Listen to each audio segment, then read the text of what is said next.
লা লিগায় জমজমাট El Clasico আগামী 11 মে। রিয়াল মাদ্রিদ আর বার্সেলোনার সেই হাই ভোল্টেজ ম্যাচটিতেই হতে পারে শিরোপার ফয়সালা, কেননা এখন পর্যন্ত এই দুই দলের মধ্যেই চলছে ইঁদুর বেড়াল দৌড়। অলিম্পিক স্টেডিয়ামে ম্যাচটি মাঠে গড়ানোর কথা বাংলাদেশ সময় রাত 8:30টায়। লিগে দুই দলেরই কেবল 7টি ম্যাচ বাকি আছে। এখন পর্যন্ত 4 পয়েন্ট এগিয়ে থেকে শীর্ষে আছে বার্সা। তাদের ঘাড়ে নিঃশ্বাস ফেলছে রিয়াল। শনিবার বার্সা 1-0 গোলে লেগানেসকে হারিয়ে শীর্ষস্থানে ধরে রেখেছে। অন্যদিকে আলাভেসকে একই ব্যবধানে হারিয়ে 2-এ আছে রিয়াল মাদ্রিদ।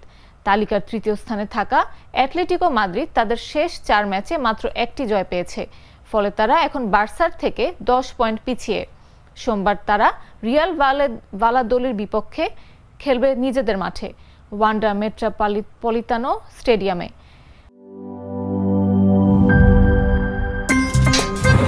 আমার একটা স্মার্ট সিদ্ধান্তে 25% গ্যাসের খরচ কমেছে। ভাবছেন কিভাবে?